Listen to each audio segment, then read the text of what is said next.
Welcome to the Gaelan Trombley Show. You can find me on Facebook at Gaelan Trombley, on Instagram at Gaelan Trombley, and on YouTube at Gaelan Trombley. Spelling Gaelan-Trombley. Enjoy the show. On episode 27 of the Gaelan Trombley Show, we have Danielle O'Mara on the show. Danielle is a health coach, and we go into how she started her company, Helping Hand in Health, why with her background and her why of going into that, and how she has a passion for trying to help others live a more healthy lifestyle. It was a very good conversation, and I think she touched on a lot of things, and she kind of tied in her background into how she, at one point in time, was searching for help, was able to find it, improve her own health, and now wants to reciprocate that and give back to others that may be in that situation. So I hope you guys enjoy episode 27 of the Gaelan Trombley Show.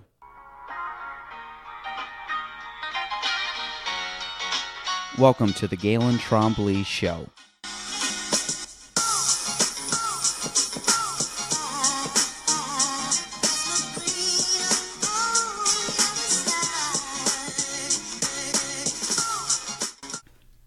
Welcome to episode 27 of the Gaelan Trombley Show.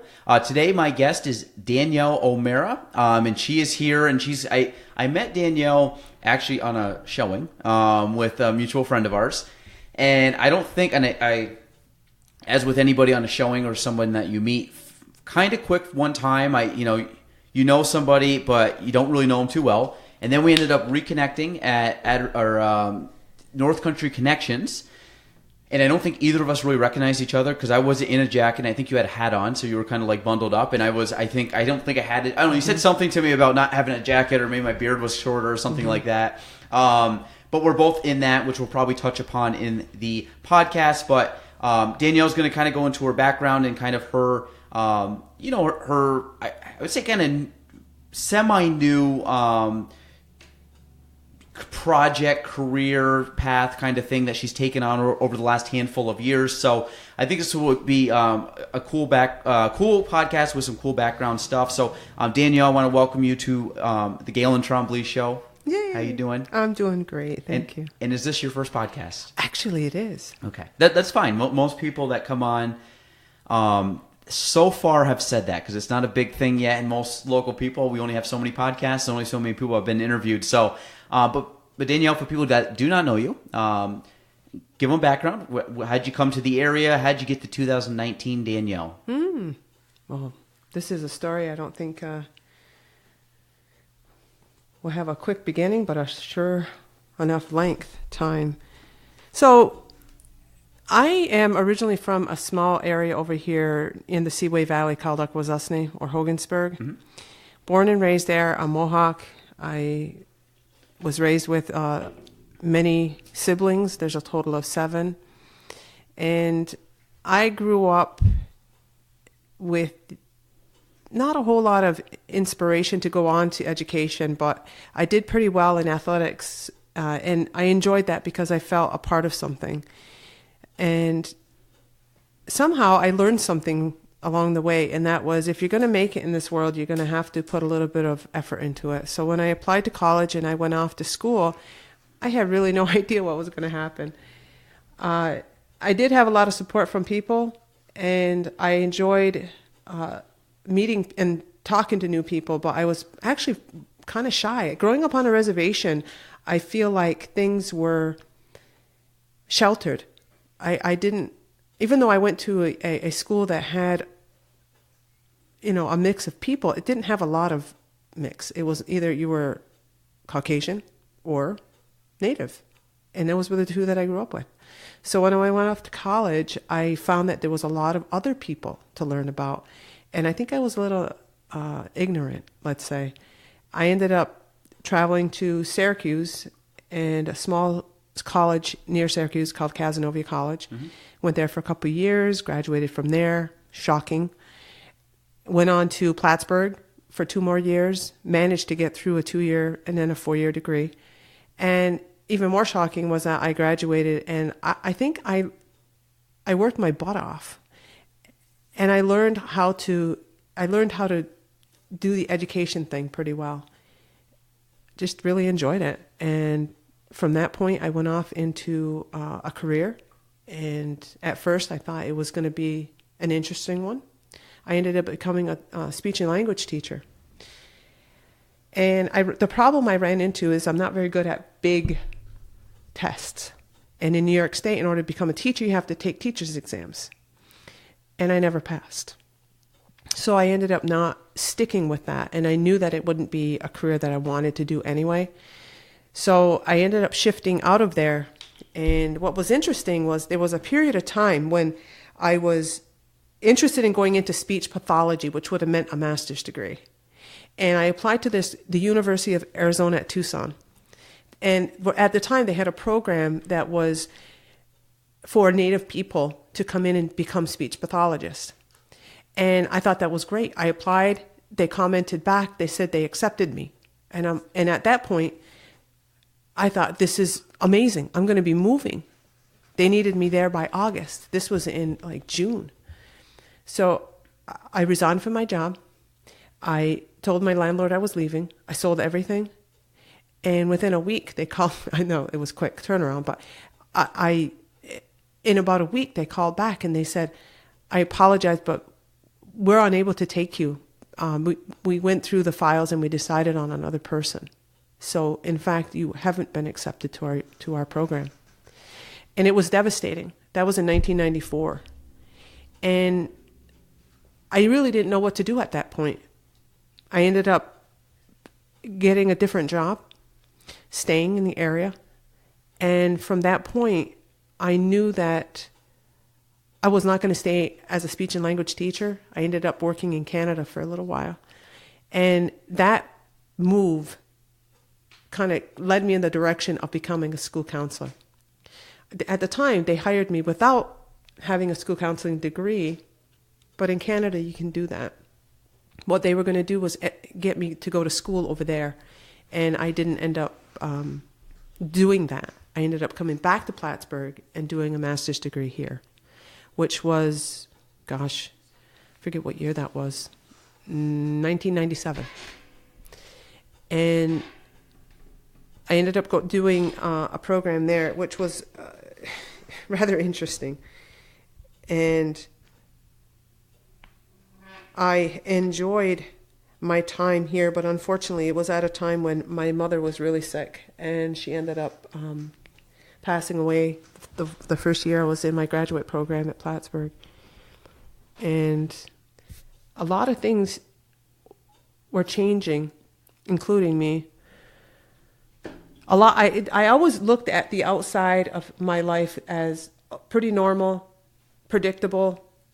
I liked some of the things that were happening, but there was always a gnawing thing that was going on with me that I didn't understand. From a young age, I'd always been a pretty big person, and I didn't like it. I got teased a lot about it. I kind of used it to my advantage a few times. I used it to intimidate people. I used it to keep people away from me, that's what I wanted. And as I was getting older, I realized that this just didn't work for me anymore. And when I ended up doing something about it, it was just a few years ago. Where was I? I was living in Syracuse. I think, and I knew that my weight had really come on the really poor side of obesity. Like my weight was becoming a real problem. And my doctors at the time kept telling me, you need to do something about that. And I said, well, you know what? I'm not going to stay. I'm not going to stay here then. And I fired that doctor. And I moved to a different doctor.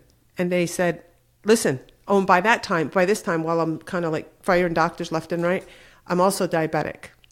Around the age of 32, I became diabetic. And I know I've jumped around a little bit.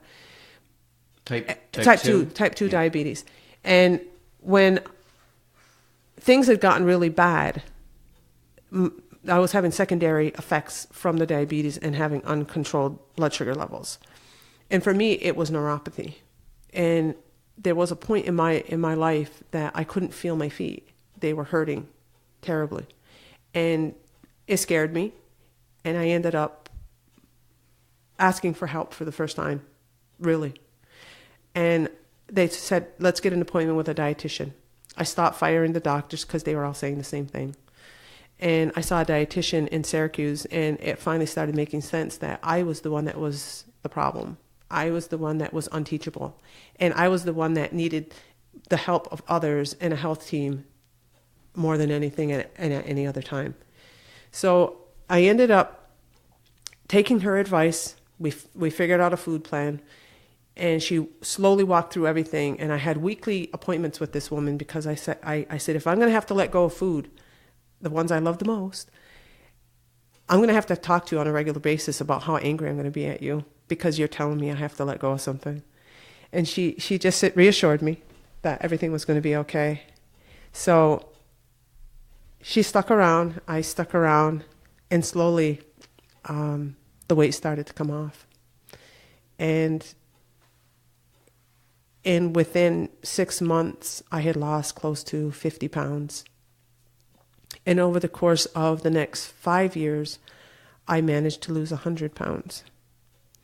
And when I think back to that time and what it took to be able to shift from that mindset that I had, which was very negative and very my way or the highway, to the point where this woman opened me up enough to take the suggestions and recommendations, I think is an absolute miracle, because it's not of me to want to surrender or to even take the suggestions. I always had this, I'm going to do it, I'm fine, I don't need your help, I don't need anybody. And when I got to the point of losing 100 pounds, I was like, oh boy, now what? What scared me even more was that I was getting a lot of attention. And a lot of my friends, I was living in Syracuse, and I'm originally from Akwesasne, so that's about 3.5 hour drive. So every time I was coming home, they're like, man, you're losing weight. And they kept commenting, and I kept thinking, it's no big deal. But they were seeing something pretty dramatic happening. And I thought, well, I'm going to just keep doing what I know is working. At least I'm being monitored by a medical professional. And it's not like I'm just taking pills or doing anything crazy or any surgeries. I wasn't doing that. It was just taking the suggestions that she was giving me. And eventually, the weight stopped coming off, and I noticed that I was having a hard time with taking compliments, accepting offers to go on dates. I was just so scared because I think I had used my weight for so long to keep people away from me. But that started to change, and I started to change, and I started to think that, this will be okay, and I will be fine, and I will be, meeting a right person. And so through that journey, a lot of people would say to me, well, how did you do it?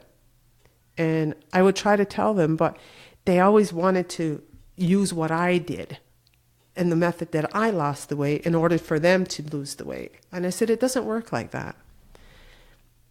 So during my journey, I decided that I wanted to help people to learn how to lose weight, if that's what they wanted. And the best method that I figured was to become, and I didn't know anything about this prior to losing the weight, was to become a health coach.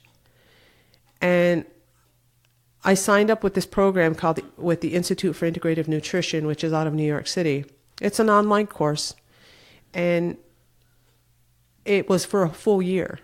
And through that program, I learned a lot of different things, but including, different type of diets. I don't like the word diet, but that's really like, they talked a lot about different types, and they had speakers and professionals and you name it. They had everyone in the health profession and health and wellness talk about food, working out, you name it, they had them on there, and you had to listen, and you had to take tests at a certain point all the way along the way.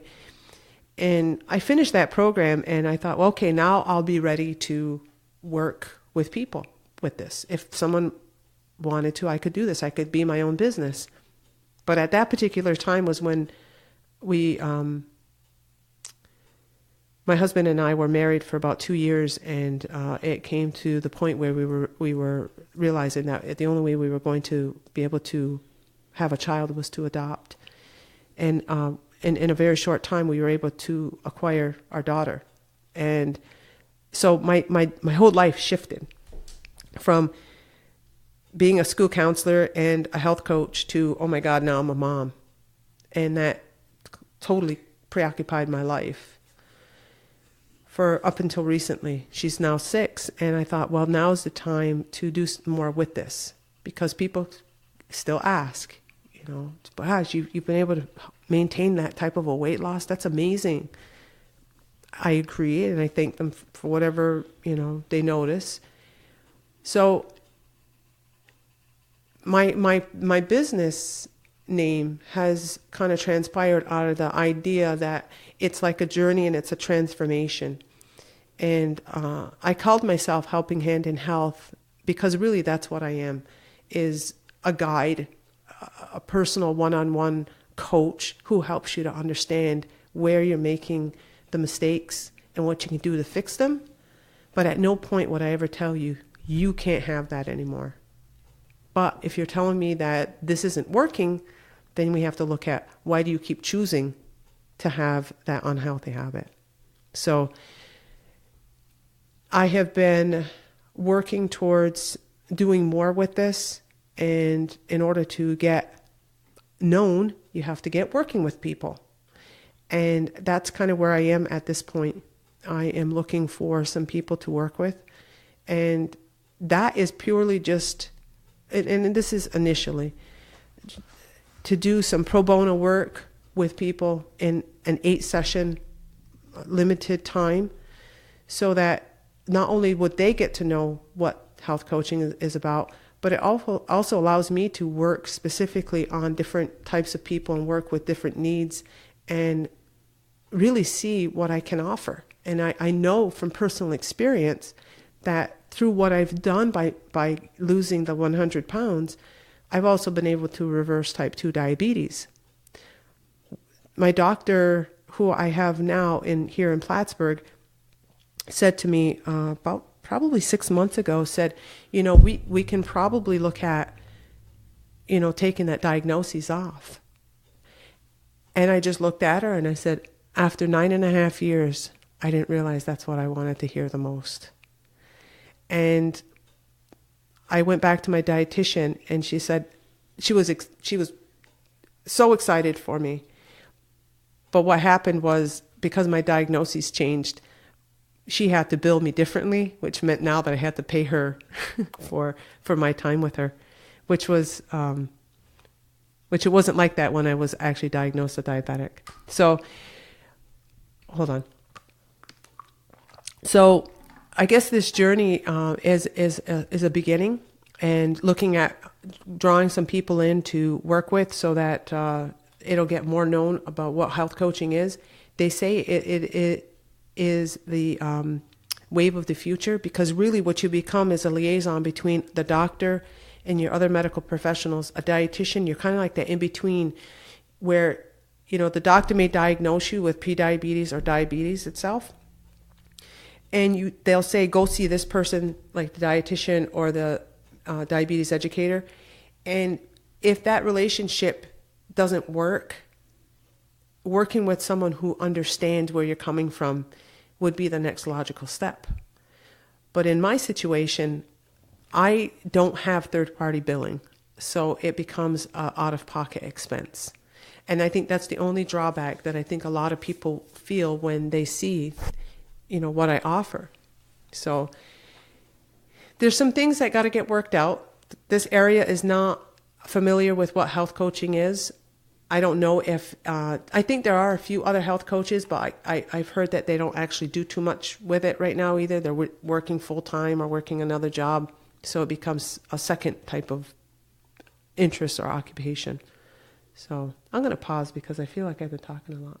No, you're fine. That's like I said, that's kind of the beauty of a longer form podcast. So, okay, so like I said, you had the background. We'll go into that a little bit later. But so from a standpoint of a health coach, like what is, by definition, like what would a health coach be? Because you talked about a dietitian, mm-hmm. we know, like deals with diet, right. or you have, could be someone that works with somebody from a personal trainer, could be someone like a psychologist or mental. Mm-hmm. So what's a health coach in the sense? Because that really seems very broad. It is. But how would you define it as who's like ideal? I say ideal clients, but what type of clients do you work with? What are they struggling with? Is it more mental? Is it physical? Is it emotional? I think it really is all of those things. And the person I guess I'm looking for is a person who's been struggling with their weight over a period of time, who's frustrated with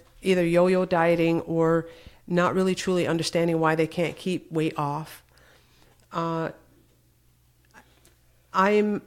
think, let me just go back to what a health coach is. So it's basically one-on-one attention, where if you don't understand what the dietitian means when they're trying to create something for you that would be workable for you, I help you to understand it. Because I've worked very closely with my dietitian, I basically, what I do for myself is I write down everything I'm going to eat in the day. And I know that this is the plan that she said, this is what's going to work for you in order to lose weight or maintain weight. I write it down and I stick with that. That's my personal way of doing things, because if I'm committing this food, then I know that I won't gain weight. If I start going off of that path, I certainly can bet I'm going to gain weight, and I've seen that happen. So for me as a health coach, there's a few things that I can do. Again, one-on-one attention. That is either through emails, texting, and then one-on-one face-to-face counseling, not counseling, but sessions, health coaching sessions.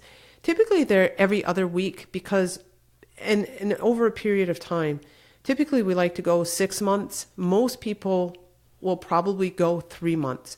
But the problem with that is a lot of times when you want change to happen, you need to see it over a period of time, because people often want to go with the quick fix. They want to be able to go in, lose 10 pounds in a week, and maintain that type of loss over a period of time. It just doesn't work like that, and it's not very safe. So I help monitor what they're doing right and maybe not doing so well. So we meet a couple of times a month, every other week, and we kind of go over goals, and we kind of look at what's working, what's not working, where we can improve things, where you might want to increase exercise. Some of the things that I'm able to do is in the one-on-one sessions is we can grocery shop together, so that I can help them to understand labels, reading labels, and understanding portion sizes. And I can help them to do a pantry clean out. So take a look what's in there. You obviously know what are probably the bad foods or the foods that are not helping you. And if they're trigger foods, where if there's something that really they have a hard time keeping in there because they're just going to keep going after it, is to maybe look at getting that out of there. So we can do a pantry clean out. There's also, we can do walks together in that 1 hour session. We can do, like, maybe go to a gym together and do a little bit of a workout where I can help you understand the types of things you can do to improve some of your physical activity. Sometimes it's as basic as just walking on a treadmill or just something simple. And I'm sure that they could have done that with a trainer at the gym. But sometimes a lot of people, and I know what this is, what happened to me is when I'm really overweight and I'm not only insecure, but I don't want anyone to see how terrible I am at something. And when you get that closer one-on-one relationship with someone, you start to have a trust, so that they're going to help guide you through some of the tougher situations that you're facing. So a lot of times it does become a session where there's a lot of emotions and a lot of loss and a lot of talking about things about why they may not be able to be successful. So it becomes a little bit of everything. You're kind of engaging in a little bit of everything. But most of all, I want them to be able to walk away with at least a little bit of hope that it's different. It can be different when you do have attention to these details, because we're rooted in behaviors that are just, it's habit. It's easy to go to. It's cheaper. It's easier. And oftentimes, and what I found out about myself is that I was very much an emotional eater, and a lot of people will say that, and I've heard it a lot. And when people don't know how to deal with their emotions, they turn to food. And so I help them walk through that and learn more about themselves through those kinds of conversations. Do you find, so it seems more like you're more tailored to people in more regards of like a physical weight loss portion. Do you find that weight loss, and I mean, this is what I believe, but do you think you're talking like a physical aspect too, but it's very, it's very mental. It's very emotional. You talk about emotional eating, but it's very mental where, no, a lot of times, as with anything, like your mind is way stronger than your body, like physically, your mental capacity. Mm-hmm. So, and it's tough. As soon as your body says it's hard, or I don't like, could be getting up early in the morning. I don't want to get out of bed. Bed's warm. I don't want to get out, and I don't want to, attack the day kind of thing. But it could be the same as you talked about emotional eating, or when you talked about you journaling what you eat. I've gone kind of, for different reasons, but I've tracked my food at certain points, depending what I wanted to do. If I was wanting to, I gain weight, lose weight, things like that. Like I've tracked, just because that's, for me, there was no really room for error, because everything was laid out and you could see the path and you could see what you were taking in. But it could be when you talked about that working for you. I've done that before. I've journaled what I've eaten for maybe a month to kind of really track and kind of now I can kind of eyeball stuff, but there's times where if I want to recalibrate a little bit, I go back to tracking what I eat again, which, there's a big benefit to putting, that on paper where you can physically see it. But what have you found?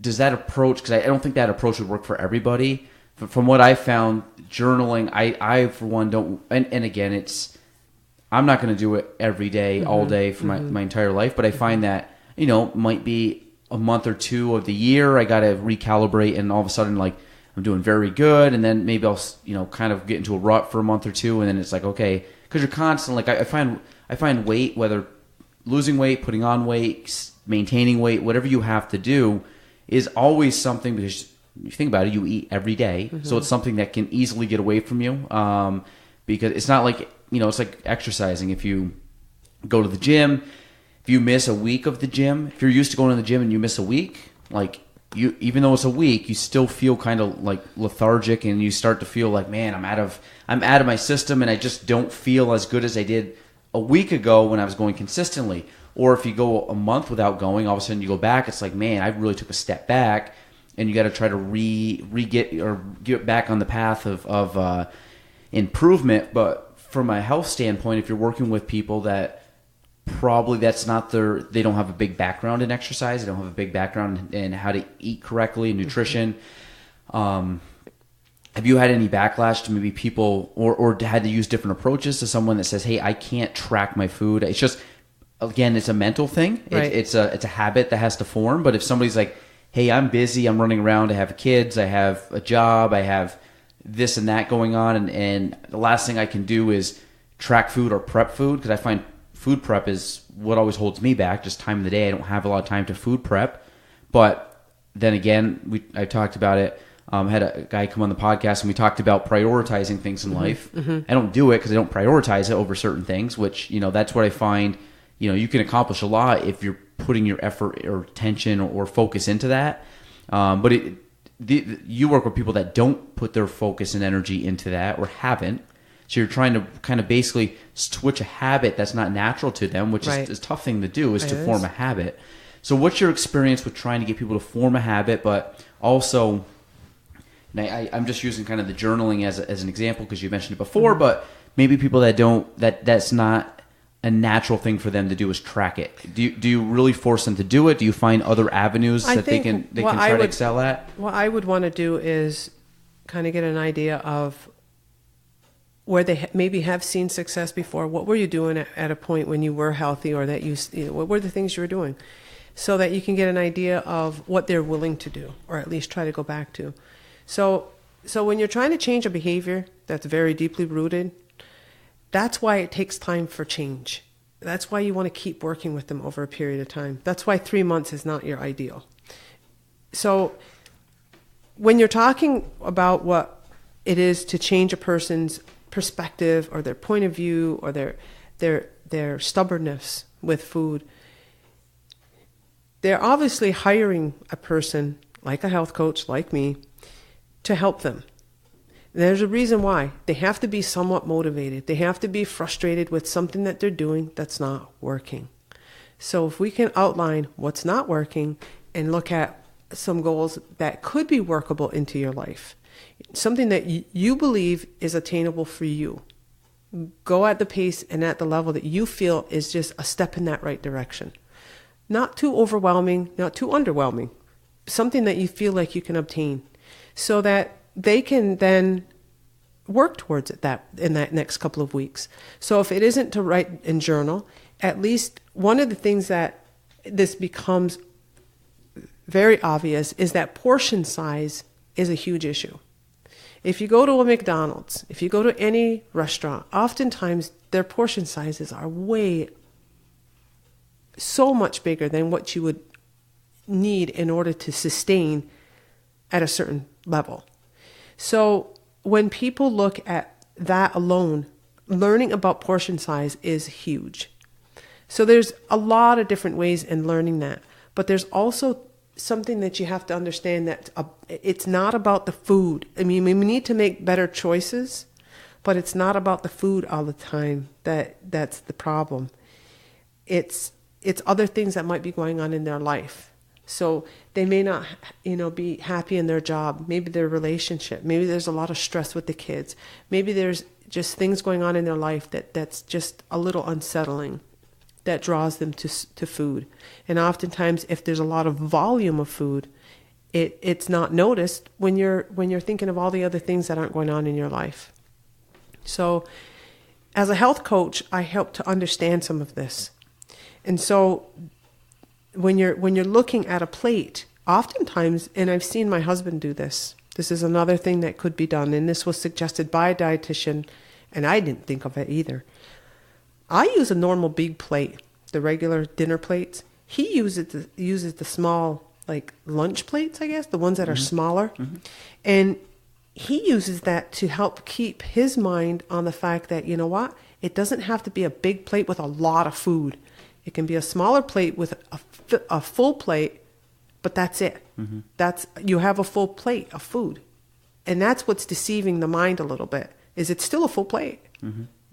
This is probably less than if you tried to fill a whole plate of a dinner plate. So that's been able to work for him. And maybe not well all the time, because then he goes after seconds and maybe thirds or ice cream. But, that's for him to recognize for himself. So when we work together, we do try different things and to see where there's success, because they obviously know that there's not a lot of success going on in some part of their life. And it comes out in food. Mm-hmm. So just helping them to understand what it is. Is it they need to drink more water? Oftentimes, that's one of the things that happens in a person is they're hungry. They think they're hungry, but they're actually thirsty. I drink 64 ounces of water a day. Rarely am I hungry. I also eat 6 times a day. Mm-hmm. And so rarely is there a need to be hungry.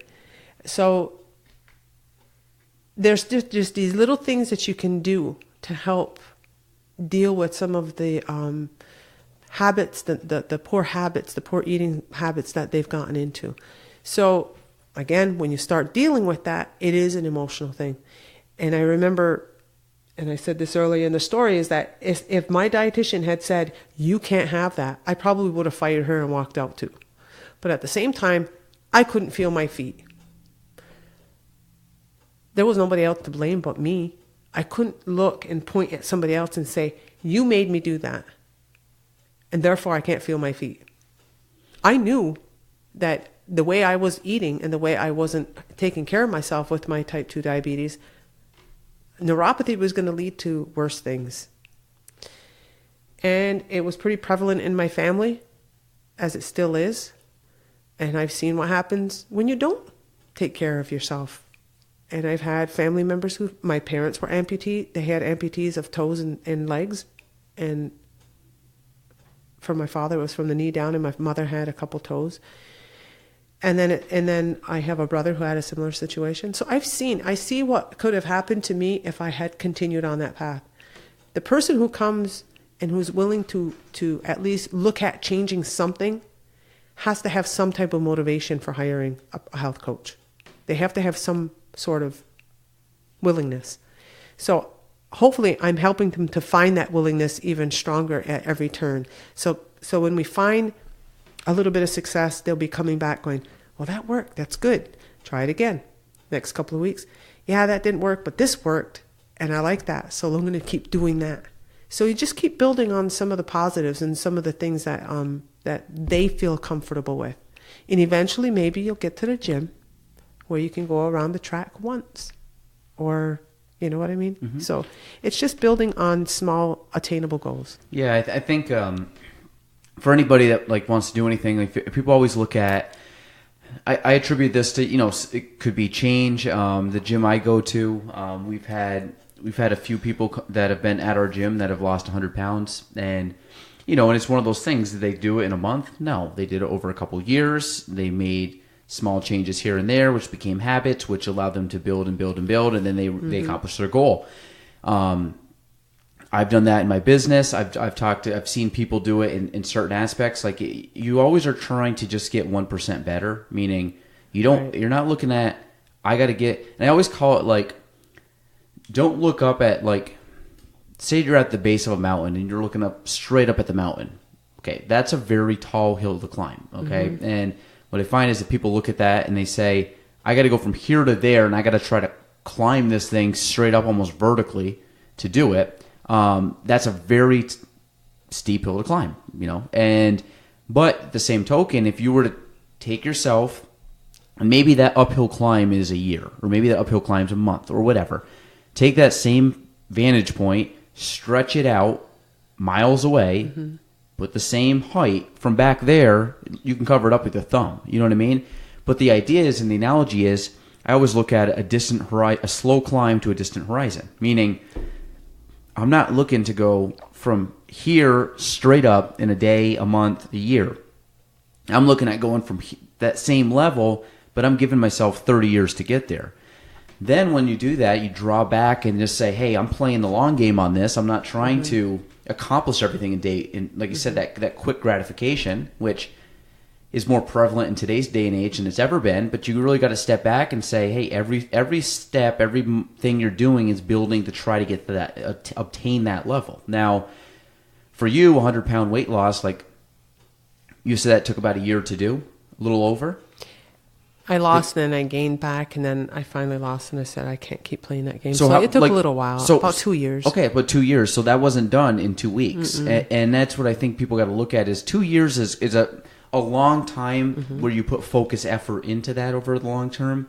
I mean, like I said, whether it be something physical, something mental, something with my business, everything is always a long-term vision, goal, something I'm trying to accomplish long term, but it's little baby steps. And we talk about getting 1% better. And I think the other thing that you touched upon, which I find is kind of ironic about you, is that it sounds like you had a big accountability problem early on in life.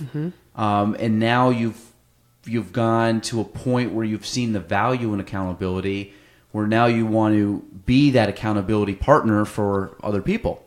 I'm an accountability partner. I love that. Yeah, I didn't even think of that. Yeah, that's a great. There you go. Put that on my card. You can take that. But here, I'll write it on your card for you. But I think the thing with accountability, I'm big on that, and I think it really comes down to, I'm trying to talk and write here at the same time. There's a talent.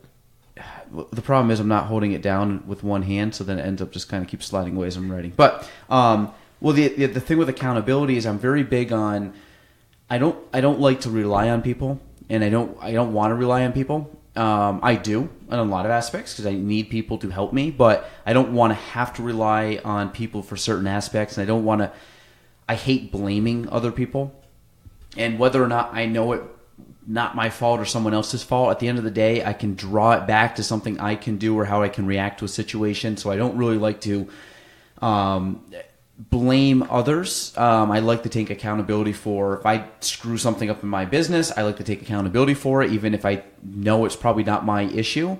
But it doesn't make anything any better by pointing the finger at somebody and saying that was on you. Mm-hmm. I'd rather just say, well, if it was on you, then it was on me, maybe not to remind you to do it, or something where I try to always bridge it back to me because I'm the only person I can ultimately control or how I react or my, just how I go about stuff. And I was, before you got in, I was talking to Ellie here, and today's Wednesday. I've been basically from Monday till now, at least in my business, there's a lot of, it's kind of like riding a roller coaster blindfolded. Like you don't know when you're going to drop. Like, and the thing is, like, my last 3 days has been very high, very low, very high, very low. And it's been this like completely crazy cycle where it's taken a lot of energy from me from an emotional standpoint, not like emotional, like crime, but like mental, I should say more mental, just up and down. And you deal with a lot of people and you're dealing with houses and stuff like that. But at the end of the day, I got to be able to, it's how I react to the situation. I have something goes south or not good, or there's a big problem. How do I react to that, or how do I make it better? And then when everything is going well, how do I also react to that? Meaning I don't want to get overly excited because guess what? Within even minutes of that, something could just come straight back down. And the last 3 days, I think I've been the most up and down of my probably career. But it's challenged my ability to basically push that stuff to the side. Either, I wouldn't even say accountability, because some of this stuff is out of my control, but it's just how am I reacting to it. But I find the accountability aspect is huge, meaning I have people that I talk to. I have business mentors. I have friends that I like talking to. Sometimes it's just people to talk to get ideas out of my head as like almost like a psychologist therapist kind of thing. They're definitely, they wouldn't be that, but everybody has a friend. They can just, it could be a girl, it could be one of your good girlfriends or one of your best buddy, like someone in that you can open up to and talk at a deeper level and really get things off your chest. Could be your mom or dad or something like that. But I think everybody needs that outlet. And it sounds like from a standpoint of a health coach, because I really didn't know what it was before talking with you, but it sounds like a health coach is the accountability partner, the emotional outlet for somebody where they can literally just like almost like a psychologist, but like they can use you as someone that they are comfortable with, that knows you, or they've built a relationship of trust with you, that they can basically spill their guts to you, and you can take it, allow them to get that off their chest onto you, and then you guys can both share kind of the burden of it. So it's not as, you know what I mean? Like they're not holding on to this big, huge rock on their shoulder, but you're taking 50% of that weight off of them, and allowing them to, and I think that's positive, just to talk things out. I mean, that's why people, when you have something that's really sitting on your, eating at you, like something that you want to get off your chest, it's better just to put it out in the open. Then you feel so much better from a mental standpoint. And whether that be health or like a weight loss, not health, but like a weight loss thing, or even it could be something emotional. Maybe someone has, mental health issues, or somebody has, issues with family or friends or spouse or things like that, where they just need a third party to be able to say, hey, listen, I'm just going to lean on you for an emotional support.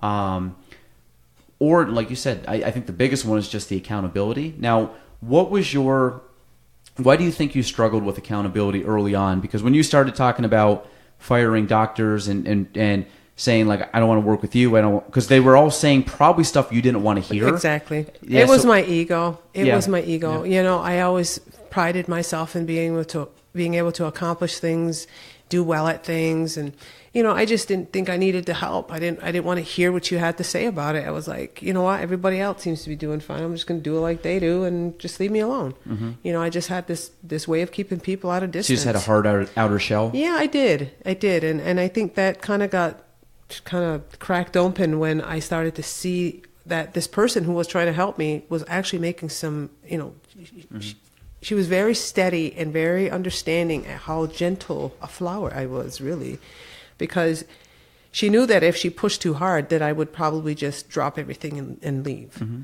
But for some reason, I was able to stay. And I think it just it was a vulnerable time for me, and that it's either you're gonna do something about this or you're not. Mm-hmm. And you could just know that if you stay on this bad path with the weight and the uncontrolled diabetes, I didn't want to take pills. I didn't want to be on shots.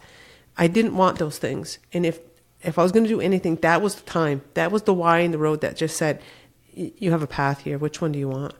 And luckily, I did choose the one that was the best for me.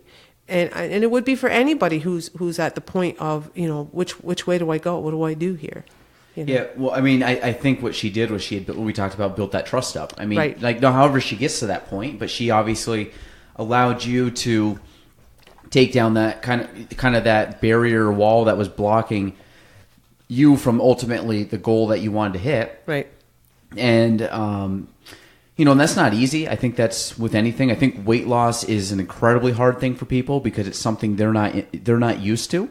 I think it's something that if you didn't grow up from a standpoint that you were making good food decisions or had a good relationship with your weight or with food or body image or anything like that. I think some people too, it's just, we talked about losing weight. I've seen it with people. It's like they lose weight, and all of a sudden they look really good. They feel better, all that, but there's still the mental barrier of I'm always going to be the fat kid, or I'm always I think that weighs on people where that's probably the last thing to go. Is I think people physically make the transformation, but it's very tough to lose, especially if that was your identity for 5, 10, 15, 20 years, where you always struggle with that. It's a long time. It took you 20 years. It probably took you a couple years to get to that, and then it took you many years of just using, like you said, that as kind of a barrier to entry into being more open to people, or having take your ego away and things like that. Where because that happens, I think, with people that have the weight loss problems, they're always stuck in that. Or I've seen it too with people that might have issues with divorce issues that weighs on them for many years, where they can never really just get over the hump, or they might still have that kind of hard exterior because they went through some bad times, and they're always just, or they think that people judge them based on that, or they put up this barrier that people are looking at, or maybe someone went to prison, maybe someone did something bad, and now they're back, and that was a thing in the past. Maybe they had a drug problem, but that's in the past. But I think some people use that still as their identity. And when people are no, you can switch over time on a lot of things and change. If you went from something, you talked being kind of the heavy weight loss portion, and now it's to the point where you're on probably the opposite team. Kind of now you're helping people get to that level. So what was your reasoning for, or what's your big why for doing this? Why did you get into, or what's your purpose behind the Helping Hand in Health? When you first asked let me go back to when I was working on getting the certificate. One of the things they said was to try to narrow things down to a niche market. Who do you really want to work with? And what I narrowed that down to is people who were pre-diabetic or diabetic, newly diagnosed. And I also wanted to work with other Native communities, because that was where I spent a lot of my time. And that's where I saw a lot of the same issues going on. So when I thought about this recently, because when I was working with my life coach, he brought that to my attention. He's like, who do you want to work with? What population or what area do you want to work with the most? And I said, well, my story is that I've been able to reverse type 2. I said, there's not a lot of people out there who can do that. So when I say that, people are just amazed. Oh my God, how did you do it? There's so many people who could use your help. You're right, but there's not a lot of people who know that it's possible. So when I think of the people who are struggling, they don't have to be Native, I think overweight and obesity problems lends itself to a lot of health issues. And for me, let me just go back to a story that I remember when this started, this whole idea of when I was losing the weight. I met this gentleman who became a good friend of mine, and he kept saying to a group of people, I go hiking on the weekends, and I go up to the Adirondacks or nearby, and if anybody's ever interested in going, we take a bunch of us, we'll go hiking. Well, this one particular time, we went, and nobody else came but just him and I. And we were in Ithaca. And he knows how, he's an avid hiker, he knows how to navigate stuff, he was really good. Well, this particular time, I literally felt like we pulled off to the side of the road, and somewhere there was a trail. We went in, and all of a sudden, we're moving, we're hiking, it's happening, we're somewhere way deep into the woods of somewhere. And I love being out there. And we were right, probably, I remember we were out there for 15 hours. And there was a point where he said, I think I'm lost. And those were not the words you want to hear of an avid hiker, because something's wrong. And we paused and we were talking and taking a break. He goes, well, I got good news and bad news. And I'm like, okay, let's get to the bad news. He goes, it took us 5.5 hours to get in. I think it's going to take us just as long to get out, or longer. He goes, because I keep getting us lost. And I was so mad. And that's what it's been like with what you're talking about with, it took us a long time of certain habits with our eating to get to a bad place physically. And there was a point where I was like, well, the only choice we have now is to hike ourselves out of this place.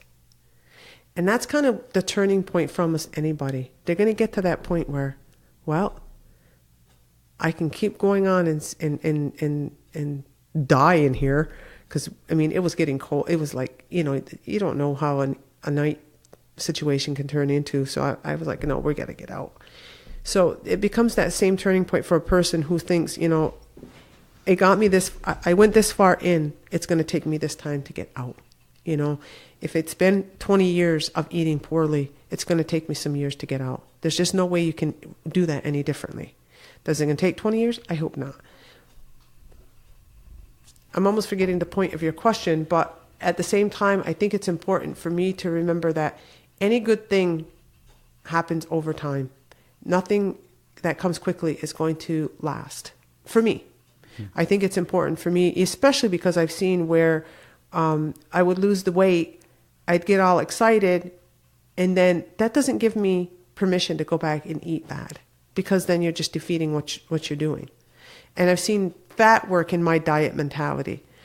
But in the way that I look at it now, it's not a diet. To me, it's a lifestyle change. There's small incremental changes that happen over time. And if you're open to the suggestion and just trying something new. Like one of the things I used to suggest for people is to try different foods. One of the ones that I tried and I ended up liking was quinoa. I had no idea. I'd never eaten it in my life. I even liked tempeh. I didn't know what tempeh was once in my life. I don't like tofu, but I can deal with tempeh. And it actually comes out pretty well. I eat it a lot more than I ever expected. So my repertoire of food has changed. But I also know today, because I've been able to see now, just because you lose the weight, that doesn't mean you're healthy in all aspects. What I found out through eliminating a lot of things is that I'm right at this point, I know that I'm lactose intolerant. I know that I lost my gallbladder, and that gallbladder was because of all of the fatty terrible foods I was eating for years and years, so I don't have one. Therefore, I have digestive issues. So there are supplements I try to take to help with that.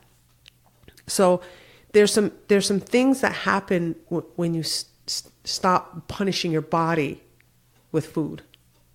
And unfortunately for me, I'm finding out that there's all these other little things that are going on now. So I have to modify the way I eat. So I don't eat dairy. So I don't eat yogurt and ice cream and regular milk. It just hurts terribly.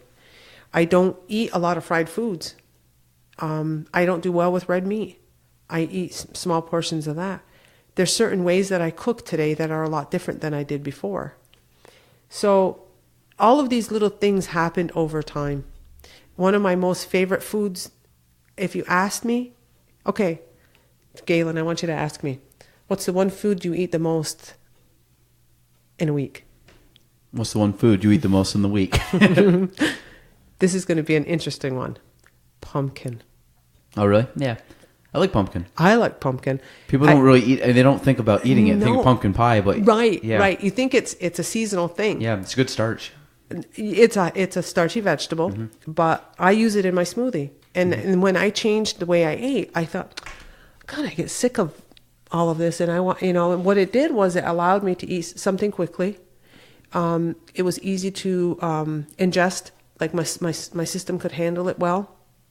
I was getting a lot of superfoods, and the protein shake or the powder that I chose, there were just some really good things. And so in my smoothie, I have almond milk, walnuts, pumpkin, a banana or strawberries, some fruit that kind of goes well with it, oats, and usually the pumpkin that I choose is the 100% pure because it doesn't have sugar. No sugar, yeah. Because that's one of the things that I changed, and I forgot to mention that. That's one of the things that changed when I changed the way I ate was I eliminated processed sugar. That's the big one. Yeah, it is, and white flour, and those are the two main culprits of diabetics. They can't process that. My body had been for so many years trying to take that. The insulin was trying to get the sugar out of my system because there was such a dump of it all the time that it just stopped functioning so well. So now that I don't consume processed sugars and white flour, I do much better. Oh, and I also found I had gluten sensitivity, so I'm also weaned myself off of a lot of wheat. So there are a lot of things that have happened, and it was just a slow, just noticing over time. It's like, man, I just don't feel as good when I eat this. I got to stop doing it. And that's where I've come to today. And I'm shocked, really. When I think of how I used to eat and the things that I don't eat now, it's amazing. Yeah, the number one thing is sugar and processed foods and sugar. I'm big on, kind of like you talked about before, and I brought this up a couple podcasts ago. We had Emily Alexander on, and she's in nutrition, and the big thing is eating just good whole foods. But what you talked about before about making a lifestyle change, not necessarily. I'm not a big diet guy. Like the Whole30 keto diet, the Atkins, whatever, fill in the blank. All those diets are just, to me, short-term fixes. I think they have their place. If you want to do the Whole30 or if you want to do keto for a month or two, which will make you maybe get over the hump and kind of change around some habits, that's fine. But they're not sustainable long-term. I think if you're trying to do that, you're like, I'm going to do... Now, granted, to me, Whole30 is great, but if you're doing like a Whole30 diet, meaning just like kind of whole foods for a full month, that's phenomenal, but it's not just a month and then we're going back to what we ate before. It's a month into 2 months, into 3 months, into a year, into 2 to 5. So my biggest thing when I try to find foods and stuff is I really try to find a balance of foods. I try to, balance my intake of proteins, carbs, fats. I try to eliminate processed stuff. I'm not a big, I don't eat a lot of desserts because sugar just doesn't make me feel good. I don't eat a lot of pastas because I eat a lot of rice. I like potatoes, but I don't find they're as heavy on my stomach as if I was to have some kind of thick cream pasta sauce or like an Alfredo or something. This past weekend we went to a pancake breakfast. And of course I love pancakes and maple syrup like any good North Country person would, but the thing is I have it, and that sugar I have a headache for hours after. I just get a really bad sugar headache, and it's not like I'm sitting there guzzling down maple syrup, but it's just even a little bit of it.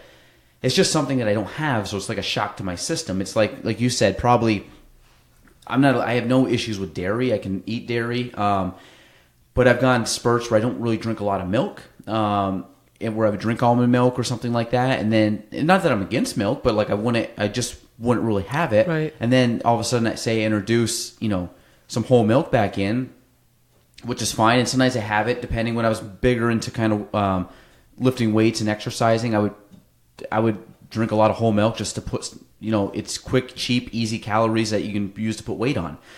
I would do that, but what was funny was I have allergies to like pets and different dust and things like that. Well, as soon as I started drinking milk, if I was off of it for 6 months to a year, and I introduced it back in, I could tell my sinuses started to swell up a little bit because of just the lactose in the milk, and that's without fail. Every time I have milk after a pretty sizable time off, I just get like an allergic, not like a total allergic reaction, I know what but you mean.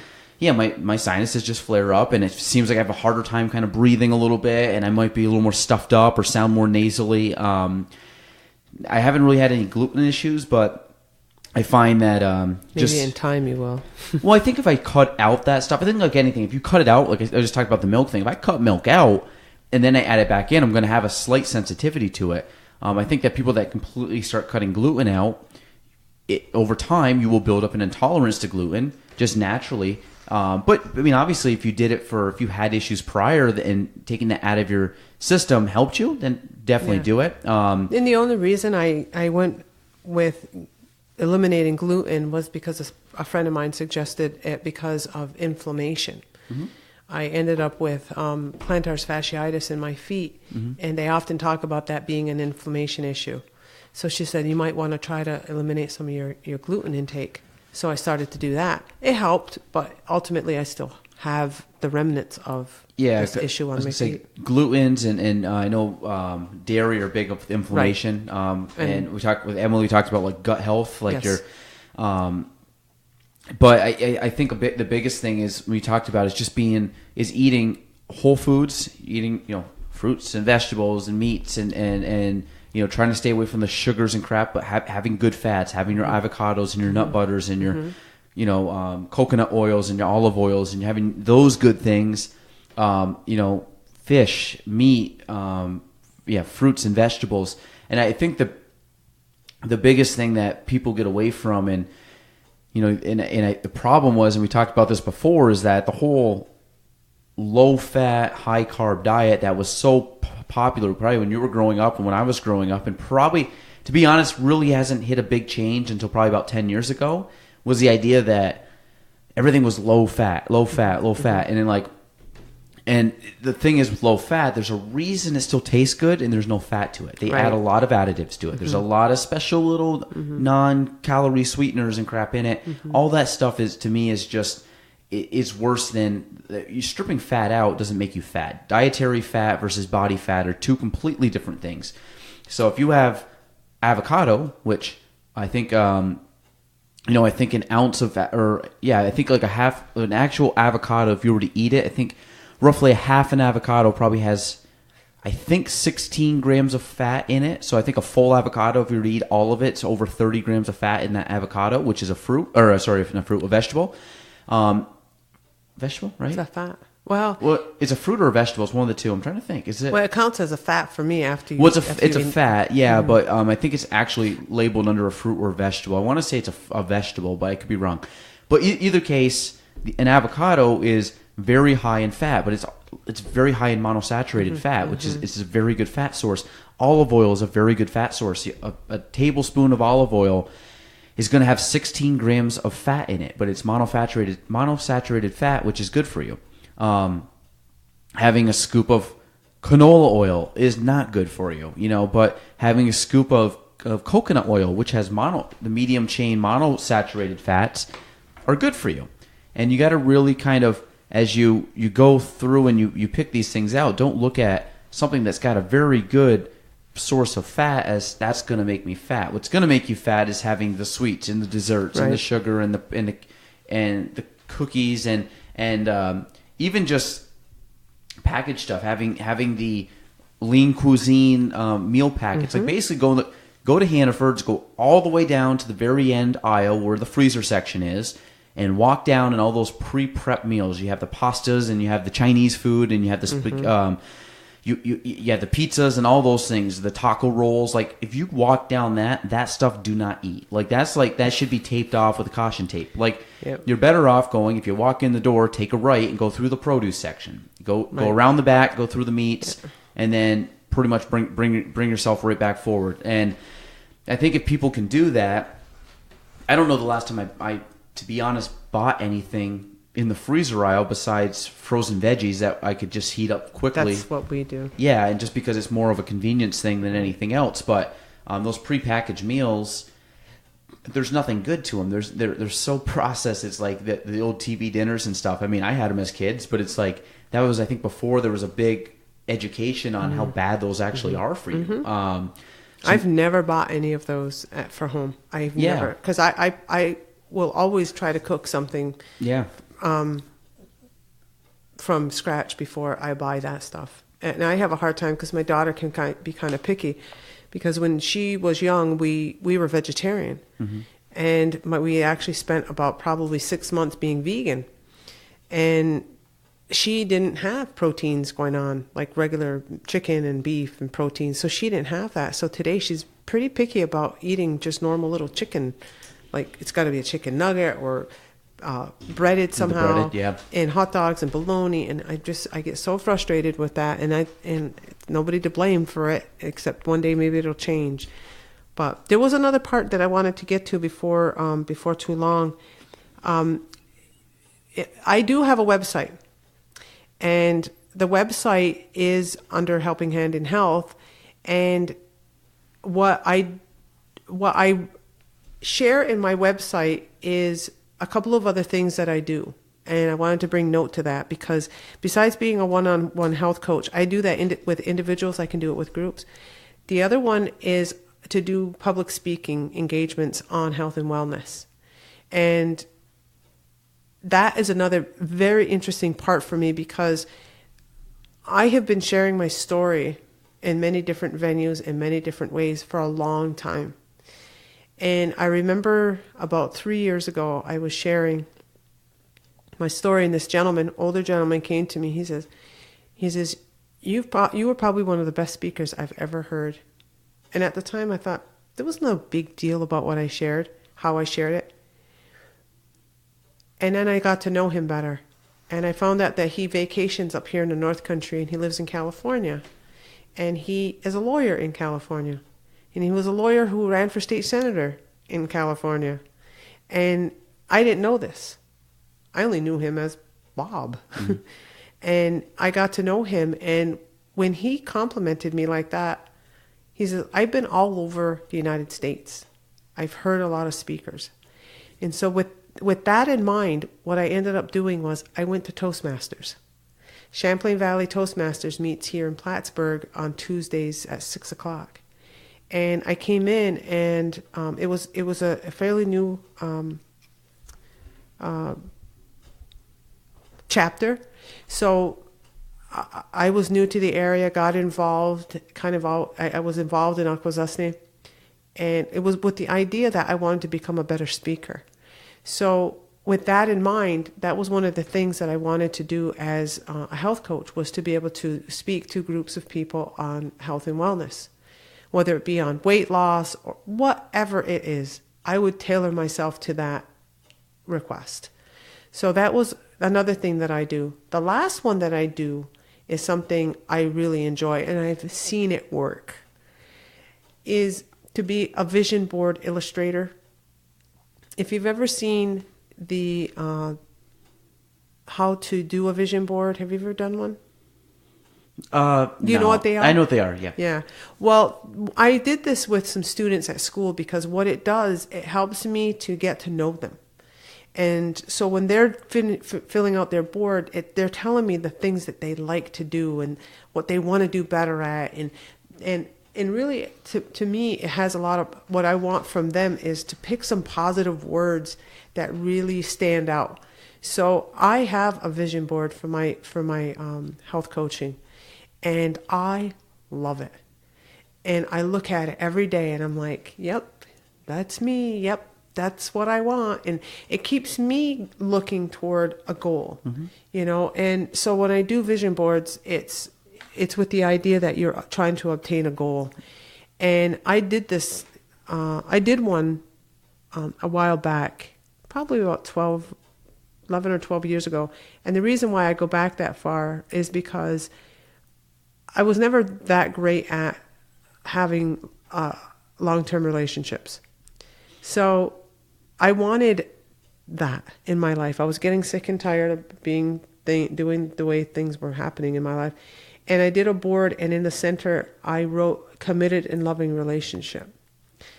And there were some other things that I was involved in at the time that I really liked, and it was all a part of me. And the board was nice. It was done, and I kept it for quite a while. But it wasn't long after that I actually met my husband. And I used to look back and go, did that really work? Well, I was putting out the intention. I was finally putting out the words. These are some of the positive things I want out of my life. And they started to come to fruition. And I thought that was pretty awesome. So when I work with vision boards and people who are doing them, it's always with the goal in mind. It's like, what do you ultimately want? What's the biggest thing that you want out of your life? You know, a better career? Do you want a family? Do you want, you know, a committed and loving relationship? And what was interesting about that, when you first look at it and people hear my story and they think, oh my God, it was so nice and wonderful. That committed and loving relationship was really with me. It was me. Mm-hmm. It was what I thought I was looking for out there that I found in me. And that was the trick of the whole thing. I thought I was looking for somebody, but really I was looking for me. Mm-hmm. And so I've gotten a lot out of that, because when I lost the weight and I was looking at myself differently, I had to learn to start accepting some of the positives that were happening too. And I think those were happening at a pretty fast pace, where people, like I said, were complimenting me, and I was having a hard time with it, and I was learning to accept the compliments and, you know, just take that and just stick with it and just be okay with it. And when it came to believing in it, believing in myself, and believing that I can have good things, and that committed, loving relationship was really just how I felt about myself, so that I can then have that with another. Yeah, so. I think I use that a lot in a lot of stuff in life. Like the power of visualization is very powerful. Mm-hmm.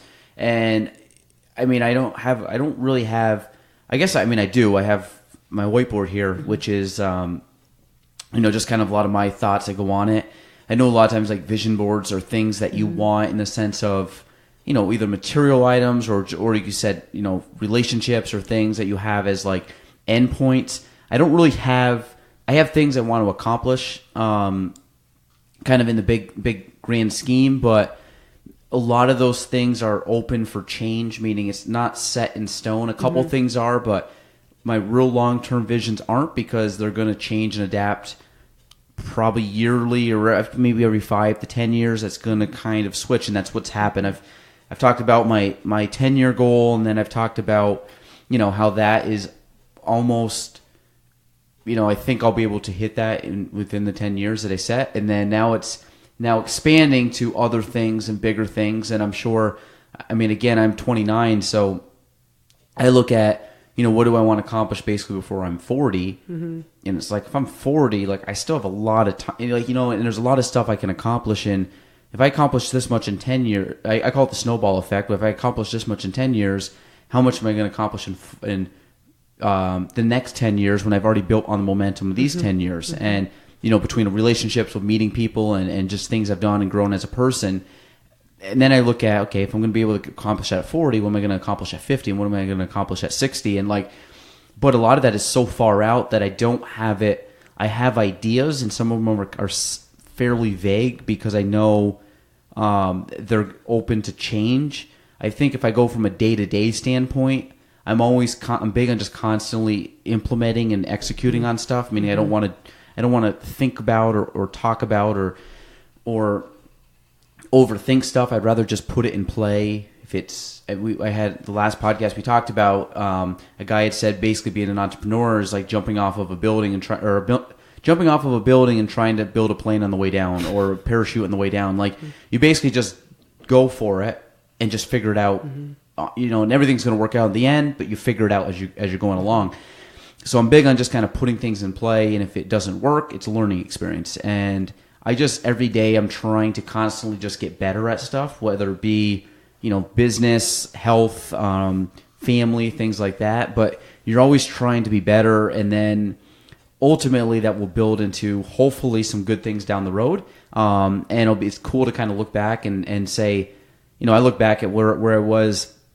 It was funny. I just saw a thing pop up on my Facebook today, and it was 10 years ago, and I'm like, 10 years ago? Like, oh my God, like that, there's no way that was 10 years ago. And it's just crazy to think how fast time goes, but then to think about that time, like, oh my God, I've really accomplished a lot in 10 years. And I think that's what gives me momentum going forward. Even when I talked about, having a couple rough things happen, over the last few days, which again, it's not the grand scheme. It's a lot of it bounces off me pretty quick because it's not life and death. It's not my family. It's just at the end of the day, something that I won't even care about 2 weeks from now. It's not going to be that big of a deal, but it's just stuff. It's always trying to stay positive and move forward and try to build and try to, meet people and I'm big on just kind of like trying to leave our area better than when I found it. Meaning I want to give something back to the area or improve it for, my kids, future generation or their next generation, where if we can, do some cool things now that's going to benefit long term, that's to me leaving something as in a legacy versus just kind of coming, doing your thing and leaving. And that will take years and years and years, but it's just kind of cool where it always changes. So like when you talk about like a why type thing,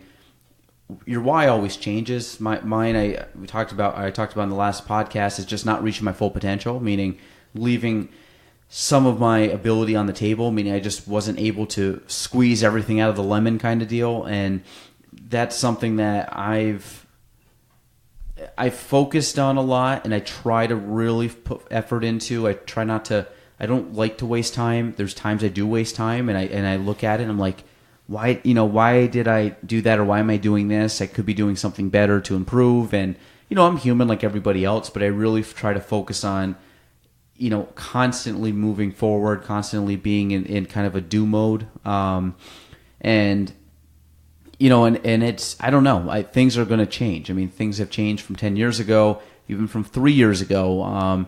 And my son was born, about a year and a half ago. And it's like learning that kind of stuff, that's completely changed my perspective on a lot of things. And now different kind of evolving as my career has evolved into different roles, how that is going to affect people.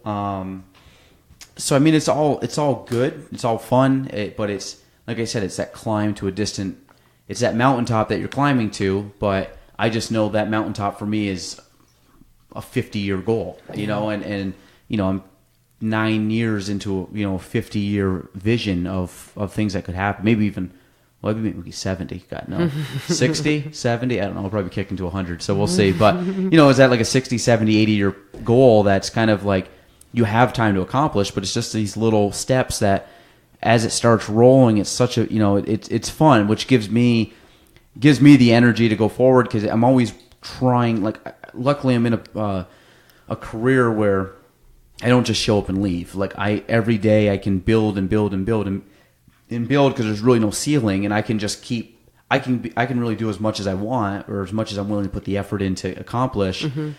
But that keeps me going because I just know I'm not even close to my peak, where it's like I can always get better, and it's not like I've settled at any point. And I think I've made a lot of decisions not to take the easy road and settle. I've done some stuff or chose different paths or chose not to do things for that reason. But I think the stuff that you're doing in regards to trying to help others, I think, especially coming from a background where you were in need of help, then I think it's kind of come full circle for you. And I think that's good. And I think now, like I said, the health coach, I really didn't know what it was, but now you've added, like you said, you've been able to kind of explain the tie-in. And I think what it comes down to is I think you're really, a health coach, but I think it's a lot of the accountability partner, a trust partner or something like that, where you can be that buddy for somebody that needs someone to lean on and, kind of hold their hand and lead them down the path to hopefully improvement. Well, that's ultimately what I want. And, working with others has always been my forte. I mean, I've worked in schools. I work with a lot of different adults in different capacities. And I'm a people person. I enjoy talking. I enjoy, connecting with people. It's always been a thing for me. It's not been difficult for me to connect with people. So it just kind of ties in with health coaching, to be a one-on-one assistant with something that's so important. I remember one thing that I got from a little saying was, your health is your wealth. Because when you don't have it, you're sitting there going, man, I could have done something before. I didn't have to get this bad. Why did I wait? So when I hear that, it's like, today my health is my wealth. I am a rich person because I don't have diabetes and because, I don't have to have an amputation. And, my eyes, I still have 20/20 vision, pretty good, and there's just so many things that I don't have to worry about, and hopefully will live a long, good life. If I keep at this and keep doing the things I'm doing, I'll get to 80 and 90 without a problem. The only reason I would die is if it was accidental on some other situation, but not because I put myself in the grave because of the way I was eating, and so I know that that's important to me. It's near and dear to my heart. I wish some days that I could do it full time, but for now it's going to be on the side, part-time, with individuals who desire to work on their health in a way that's going to be meaningful and helpful. Yeah. So I hope to be that accountability partner. Yep. There you that's go. A big word. To someone and a group of people, a room full of people, to a small group of maybe even kids that I work with in school, So I know the sky's the limit. I just have to know that, the more I get myself out there and known, the more people will be, calling and making those appointments. And I look forward to that. I really do. No, that's cool. I think anytime you have a passion for something, that's eventually you'll find the same people that align with it. So that's good. But I know you got to go, right? Yeah, so I got to get going. That's all right. So if anybody wants to reach out to Danielle, we'll put her contact info in the show notes. And more than welcome to reach out to her. And if you have any questions or want to discuss anything, I'm sure she is more than willing to take you up on that offer. So again, they will be in the show notes. So I want to thank Danielle for being here with us today. And that is episode 27 of the Gaelan Trombley Show. We're out. Thanks for listening to the Gaelan Trombley Show. If you want to reach me, you can go on Facebook at Gaelan Trombley, on Instagram at Gaelan Trombley, and on YouTube at Gaelan Trombley.